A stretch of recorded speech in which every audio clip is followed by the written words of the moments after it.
Son dövrlər biz xüsusilə Azərbaycanda Şiə təriqətindən olan bəzi radikalların da üzərinə gedildiyini görürük. Amma dünya mənzərəsində biraz saqqalı olan, əli bağlı namaz qılan, biraz balağında məsələn yuxarılıq olan bütün insanlara demək olar ki, aşağı-yuxarı dərhal eyni fikir formalaşır.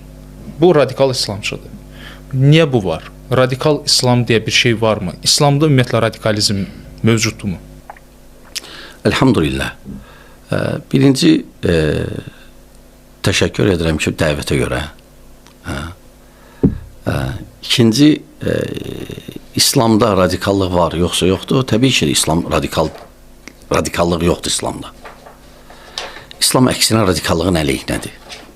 Yəni, biz fikir versək Qurana, biz fikir versək Peyğəmbərimizin səhih hədislərinə, biz orada görürük ki, əksinə rəhimli olmağa, insanların həyatın, namusun, malın, hətta heyvanların haqların orada qorunur. Heyvanların haqları orada qorunur. Və təsəvvürlə insan barədə. Necə? Ona görə İslam radikallığın əslində əleyhinədir. Əksinə, İslam radikallıq təbliğ eləmir. Radikallıqla mübarizə aparır. Yəni, biz baxaraq, məsələn, Peyğəmbər sallallahu aleyhi ve sellemin hədislərinə fikir versək, deyib ki, Peyğəmbərimiz sallallahu aleyhi ve sellem ki, müsəlmanlar bölünəcək və o bölünənlərin içində ən tənqid etdiyi bir firqə xavariclər firqəsidir.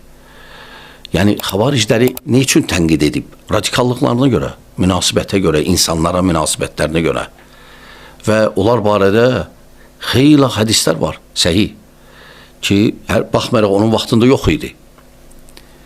Peyğəmbərin vaxtında xavariclər yox idi. Sadəcə, axır vaxtlar Zülxüveysir biri gəlir, onu ittiham edir adillikdə və o vaxtı deyir, elə fikirlə insanlar gələcək.